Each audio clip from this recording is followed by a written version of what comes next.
우리 옆에 계신 분들과 인사 나눕시다. 사랑합니다. 축복합니다. 사랑합니다. 축복합니다. 사랑합니다. 축복합니다. 우리 주님의 은혜와 사랑이 우리 모든 성도님들의 가정과 삶에 넘치시기를 주님의 이름으로 축복합니다. 우리가 신앙인으로 살면서 가장 힘든 일에는 어떤 것들이 있을까요?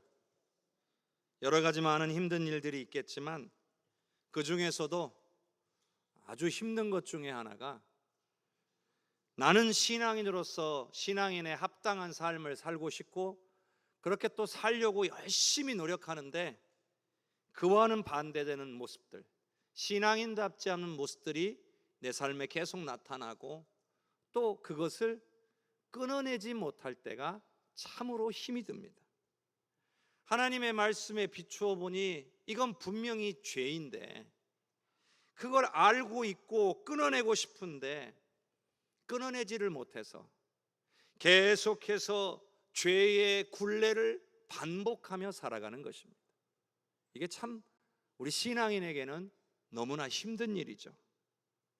하지만 이것은 누구에게나 일어날 수 있는 일이라는 사실입니다.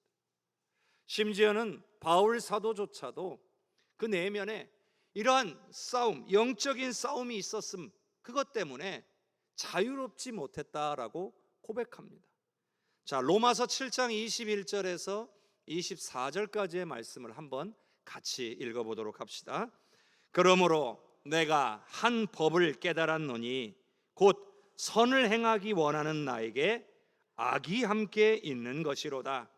내 속사람으로는 하나님의 법을 즐거워하되 내 지체 속에서 한 다른 법이 내 마음의 법과 싸워 내 지체 속에 있는 죄의 법으로 나를 사로잡는 것을 보는도다.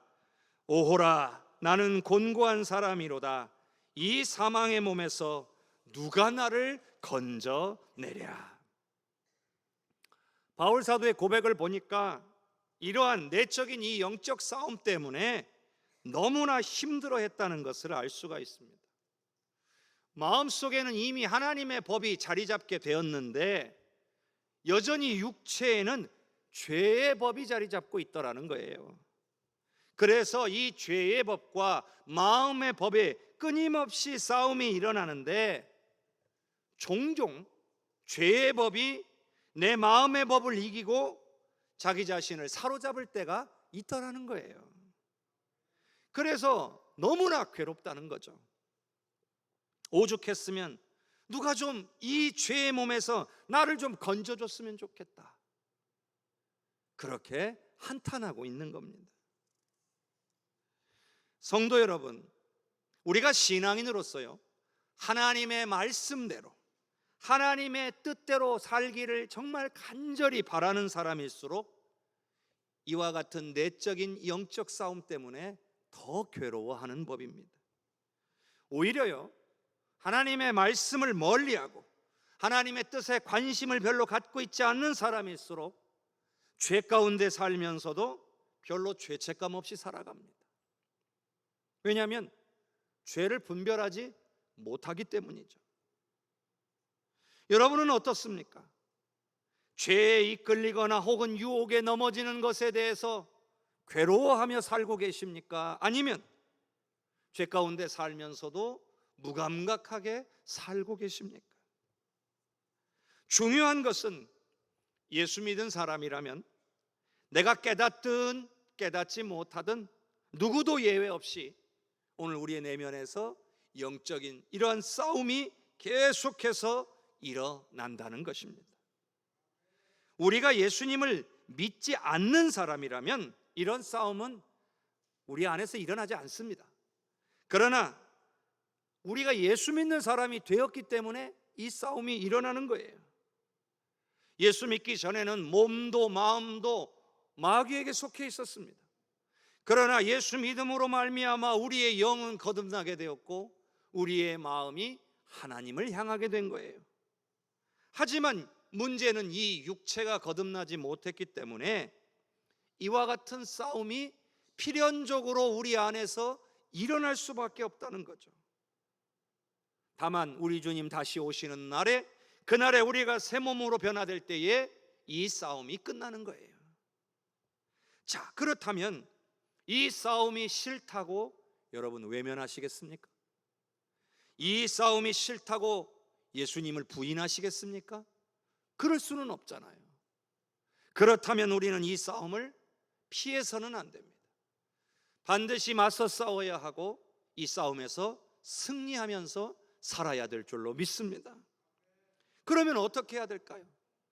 그 답이 오늘 우리가 읽은 본문 말씀 가운데에 나와 있습니다.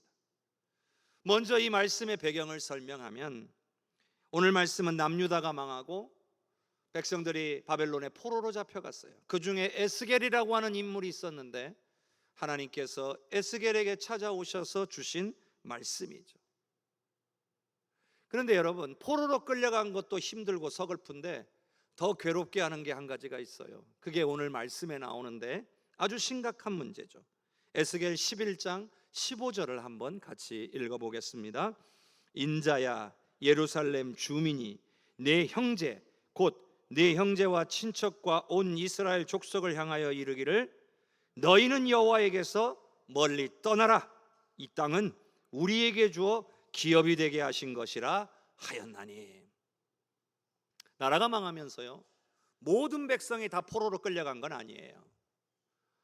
많은 사람들이 포로로 끌려갔지만 또 일부 백성들이 예루살렘에 남겨졌어요. 그런데 문제는 이 남겨진 사람들이 이 포로로 끌려간 사람들을 대해서 너희들은 죄가 많아서 끌려간 거고 우리는 그보다는 죄가 적거나 없어서 남게 된 거다. 그러니 너희들 하나님 떠나라. 이 땅은 우리 거다. 이래버린 거예요. 이건 여러분 정말 잘못된 거죠. 왜 나라가 망했습니까? 죄 때문이죠. 누구의 죄입니까? 모두의 죄예요. 모두가 하나님을 떠나 우상 숭배한 결과예요. 누가 더 죄를 많이 지어서 바벨론의 포로로 끌려가고 죄를 덜 지어서 예루살렘에 남을 수 있었던 것이 아니라는 말이죠. 그런데도 어떻게 해요? 포로로 끌려간 사람들을 비난하고 정죄하고 그리고 선을 긋고 있는 거죠. 여러분, 우리도 이럴 수 있어요. 우리의 삶에서도 얼마든지 이런 일들이 일어날 수 있다는 거예요. 예를 들어서 성도 가운데 누가 힘들고 어려운 일들을 당했어요. 근데 이걸 나한테는 이런 일이 안 일어났으니까 이걸 판단하고 정죄하고 비난하는 사람들이 있는 거예요. 그래 놓고 나는 그렇지 않아 하고 선을 긋는 거죠. 이건 잘못된 겁니다. 왜냐하면 우리는 예외 없이 모두가 다 하나님 앞에 죄인이기 때문에 그렇습니다. 다 죄인이에요. 그러니 누가 더 낫다, 내가 너보다 낫다, 이렇게 생각하면 안 돼요. 그저 하나님 앞에서 겸손하게 남을 바라볼 일이 아니라 나 자신을 돌아보는 것을 우리 하나님께서 기뻐하신다는 것을 기억할 수 있기를 바랍니다. 오늘 우리가 누가 잘못했느냐의 문제가 아니라 하나님 앞에 그저 우리는 죄인입니다. 주님 우리를 긍휼히 여겨 주시옵소서. 이렇게 하는 것이 참다운 신앙인의 자세임을 믿으시기를 바랍니다. 다시 본문 말씀으로 돌아가 보면 예루살렘에 남은 사람들이 너희들을 향해 그런 소리를 한다고 해서 너희들 낙심하지 말아라. 왜냐?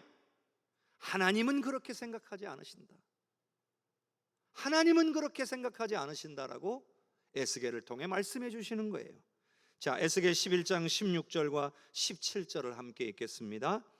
그런즉 너희는 말하기를 주 여호와의 말씀에 내가 비록 그들을 멀리 이방인 가운데로 쫓아내어 여러 나라에 흩었으나 그들이 도달한 나라들에서 내가 잠깐 그들에게 성소가 되리라 하셨다 하고, 너는 또 말하기를 주 여호와의 말씀에 내가 너희를 만민 가운데에서 모으며 너희를 흩은 여러 나라 가운데서 모아내고 이스라엘 땅을 너희에게 주리라 하셨다 하라. 에스겔 선지자에게 하나님 말씀하시는 거예요. 그래, 너희들의 죄 때문에 내가 너희들을 이 땅에서 쫓아내서 바벨론의 포로로 보냈다. 하지만 너희들이 포로로 잡혀가고 있는 그곳에 내가 잠깐 너희의 성소가 되어주겠다. 참 은혜로운 말씀이죠. 잠깐이라고 한 것은 여러분, 포로 생활이 영원하지 않을 것을 말씀하신 거예요. 때가 되면 고국으로 돌아오게 하실 것임을 말씀하고 있는 거예요.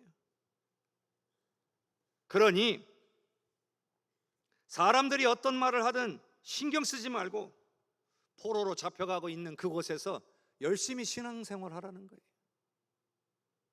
그러면 그곳에서도 내가 너희와 함께 하시겠다. 그것이 바로 내가 잠깐 너희와 너희의 성소가 되겠다 하시는 하나님의 말씀의 뜻인 거예요. 하나님을 찾는 믿음의 사람들이 있는 곳에 나도 거기에 있겠다, 나도 너희와 함께 하겠다 말씀해 주신 거예요. 그러니 포로로 잡혀가 있는 곳에서 열심히 신앙생활 잘 하게 되면 때가 이를 때 너희들을 다 고국으로 돌아와서 다시 원래의 땅으로 들어가게 할 것이다. 이렇게 그들을 위로하고 소망을 주시는 말씀을 전해 주신 거예요. 그럼 이걸로 끝이냐? 아니에요. 더 중요한 이야기가 있어요. 고국으로 돌아가면 끝이 아니에요. 자, 에스겔 11장 18절을 읽어봅니다. 그들이 거리로 가서 그 가운데 모든 미운 물건과 모든 가증한 것을 제거하여 버릴지라. 고국으로 돌아가는 것, 그게 중요한 게 아니라 돌아가서 어떻게 사느냐가 중요한 거예요. 유다 백성들이 돌아가서 반드시 해야 될 것을 명령하시는 겁니다. 그게 뭐냐? 똑같은 실수를 반복하지 말라는 거예요. 너희들이 왜 망하고 왜 포로로 잡혀가야 했는지를 잊지 말라는 거예요. 그건 바로 죄 때문이라는 거죠. 우상 숭배로 인한 죄 때문이라는 거예요. 모든 미운 물건과 모든 가증한 것을 제거하라. 우상을 제거하라는 거죠. 유다 백성들이 끊어내지 못했던 거예요. 그러니 돌아갔을 때, 고국으로 다시 돌아갔을 때 이걸 끊어내지 않고서는 똑같은 일들이 다시 반복된다는 거예요. 다시 나라가 망하고 포로로 끌려갈 수 있다는 거죠. 그러니 하나님의 말씀은 이제 끊어내라는 거예요. 과거의 모든 죄를 다 끊어내라는 거예요. 그래야 하나님의 은혜와 복을 받을 자격이 있다는 거예요. 근데 여러분, 이게 과거의 죄를 다 끊어낸다는 거, 이게 쉬운 일 말은 아닙니다. 참 어려운 일이에요. 끊어내고 싶은데 잘 끊어지지 않잖아요. 그게 우리의 약함이잖아요. 그러면 어떻게 해야 이것을 끊어낼 수 있을까요? 두 가지의 노력을 해야 됩니다. 첫째는요, 회개를 해야 돼요. 진정한 회개가 필요합니다. 죄를 뉘우치고 죄로부터 돌아서야 되는 거예요. 근데 여러분, 회개라고 하는 건 단순한 뉘우침이 아니라고 했습니다. 하나님 앞에 잘못했습니다, 이런 후회나 혹은 고백 정도가 아닙니다.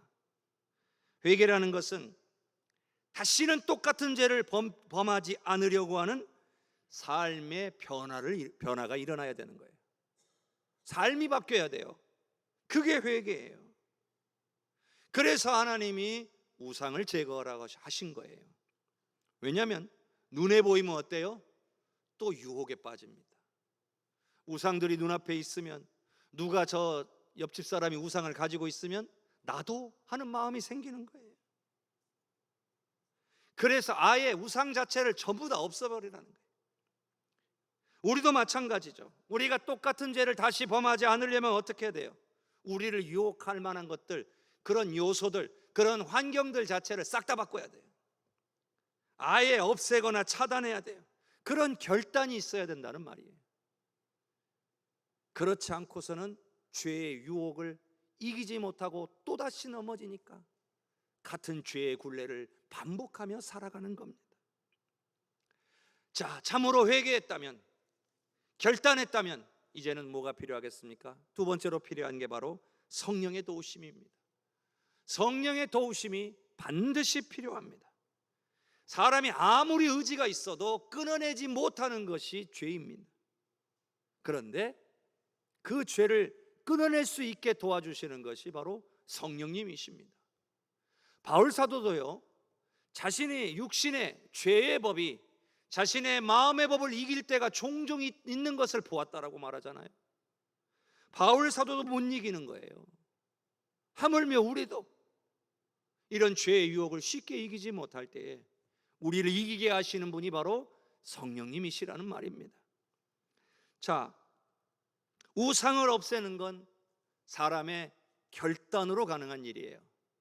그러나 성령을 주시는 것은 하나님의 은혜로 되어지는 것인 줄로 믿습니다.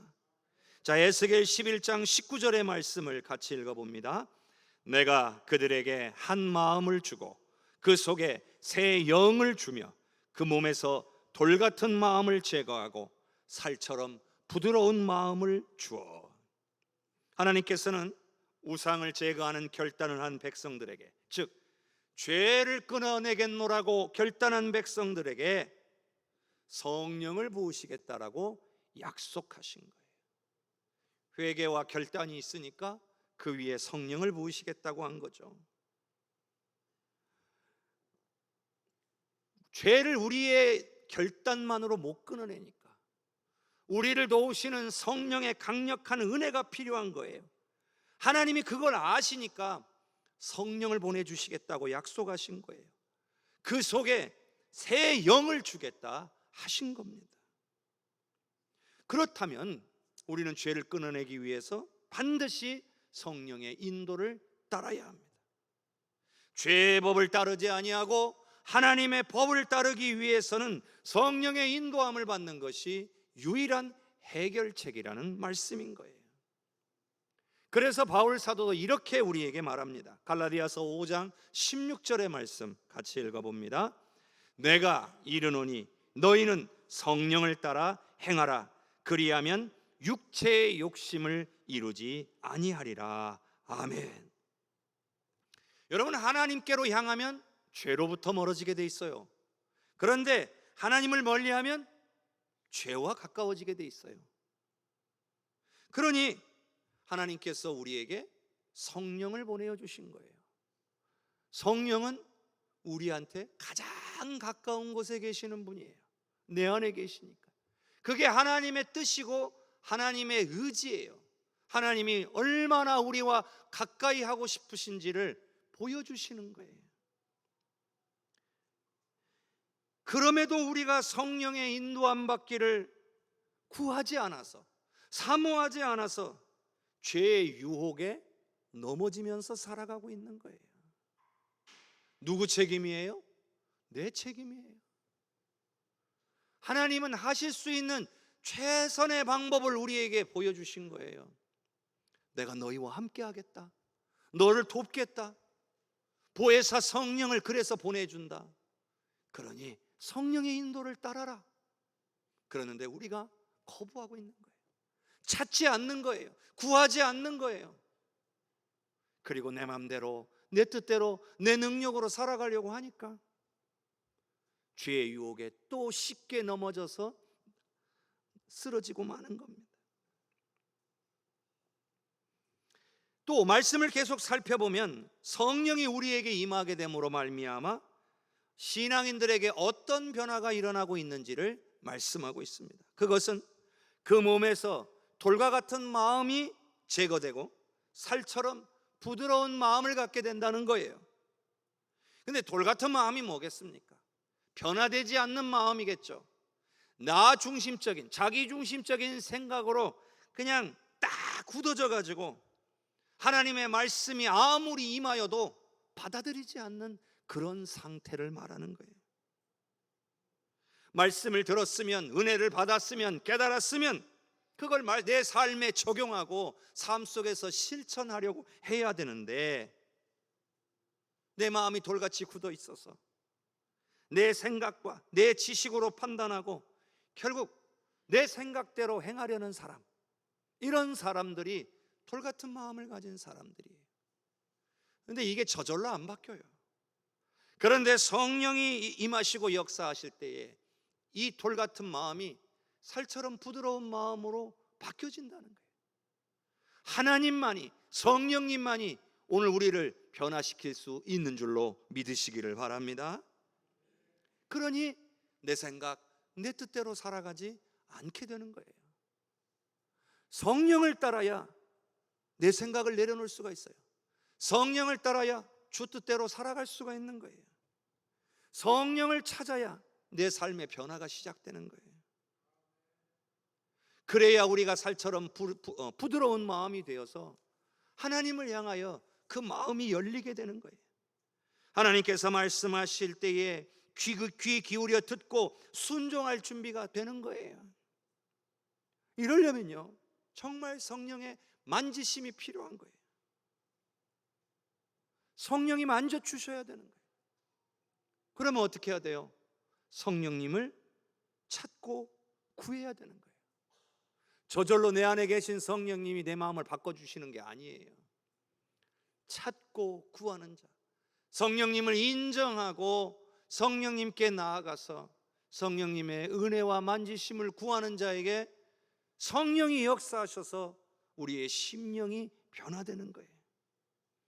그러므로 우리는 이렇게 기도해야 합니다. 성령님, 돌 같은 내 마음을 어루만져 주셔서 살처럼 부드러운 마음으로 변화시켜 주시옵소서. 내 생각을 내려놓고 주님의 뜻과 생각으로 채워 주시옵소서. 그래서 주님의 뜻대로 살아가게 하여 주시옵소서. 늘 이렇게 구하실 수 있는 성도님들 되시기를 바랍니다. 계속해서 에스겔 11장 20절도 함께 읽겠습니다. 내 율례를 따르며 내 규례를 지켜 행하게 하리니 그들은 내 백성이 되고 나는 그들의 하나님이 되리라. 아멘. 성령이 임하셔서 우리를 주관하시고 이끌어 가시기 시작하면 우리의 마음만 변화되는 게 아니라는 거죠. 우리의 삶에도 변화가 일어난다는 거예요. 말하자면 하나님의 말씀대로 살아갈 수 있는 능력이 생긴다는 이야기입니다. 말씀 듣고 은혜 받았어요. 말씀대로 살아야겠습니다. 결단도 했어요. 그런데 얼마 가지 못해 모든 것이 예전으로 돌아가 버립니다. 허사가 되고 말아요. 왜 그래요? 왜 그렇게 되는 거예요? 내 힘으로 하려고 해서 그래요. 내가 해보려고 하니까 그래요. 그러니 얼마 못 가는 거예요. 그런데 성령의 도우심을 받으면 달라진다는 거예요. 성령이 임하면 내 규례를 따르며 내 율례를 따르며 내 규례를 지켜 행하게 될 것이다. 이것이 하나님의 말씀인 거예요. 그러니 우리는 반드시 성령의 도우심을 구해야만 말씀대로 순종할 수 있는 줄로 믿으시기를 바랍니다. 그렇다면 하나님의 능력과 역사가 나타나는 사람은 어떤 사람일까요? 겸손한 사람입니다. 겸손한 사람, 내 힘으로 하려고 하지 않는 사람, 하나님의 뜻대로 하려고 하는 사람, 하나님의 능력 받아서 하려고 하는 사람, 바로 겸손한 사람들이 바로 그런 사람들이에요. 나한테 능력이 있고 없고는 그다지 중요하지 않아요. 능력이 있어서 오히려 내가 하려고 하면 그게 좋은 것 아니에요. 차라리 그러려면 능력 없어서 나 못해요 하나님, 그러니 능력 주세요 하는 게 훨씬 더 좋은 거예요.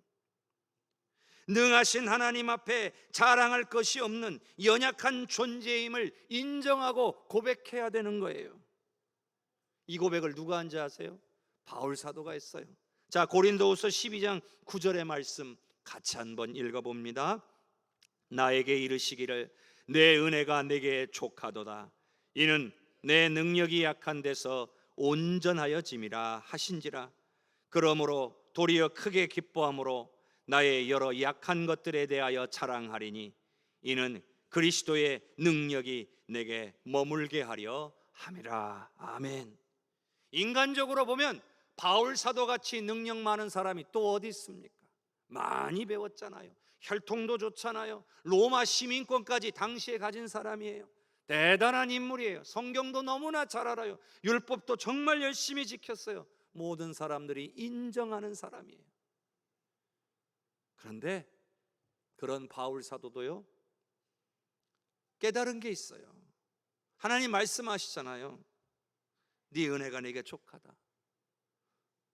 네가 지금 받은 것으로 충분한데 뭘 더 좋은 것을 구하느냐 이거예요. 오히려 내 능력은, 하나님 말씀하시길, 내 능력은 너의 약한 데서 온전하여진다. 이 말씀을 듣고 나니까 바울 사도가 깨달은 거예요. 기쁨이 넘치기 시작한 거예요. 아, 약한 게 좋은 거구나. 내가 약하니까 그리스도의 능력이 내게 머물게 되는구나. 이걸 깨닫게 된 거예요. 나의 약함을 인정할 때에 그리스도의 능력이 나 자신에게 머물게 된다는 사실을 깨달았던 거예요. 내가 잘났고, 내가 할 수 있는 게 많고, 내가 능력 많고, 그렇게 자기 자신을 자랑하다 보면 하나님의 능력이 나타나지 않더라는 거예요. 하지만 그런 모든 것 다 내려놓고 나는 약합니다. 하나님의 능력이 필요합니다. 하나님께서 해주십시오. 이 마음을 품을 때에 하나님께서 나에게 능력을 주셔서 온전히 감당케 하시더라는 거예요.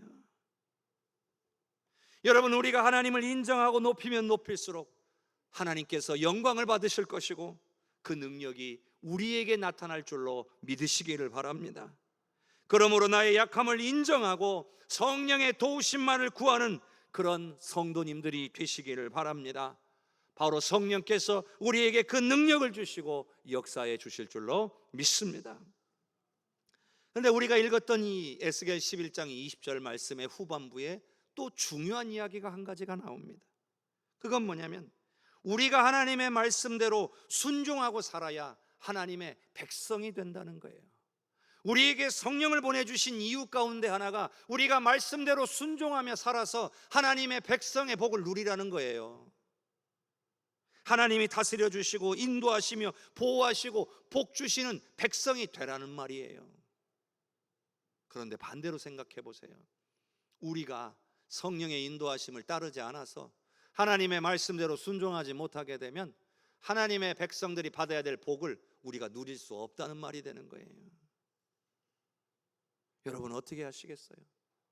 성령의 인도하심을 구해서 하나님의 말씀대로 순종해서 하나님의 백성의 복을 누리시겠습니까?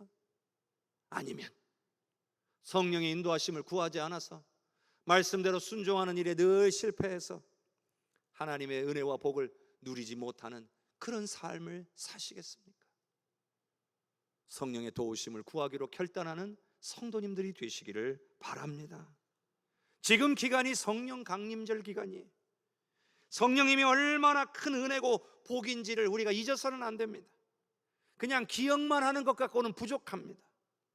항상 성령님을 찾고 구하며 그 인도하심을 반드시 따라야 됩니다.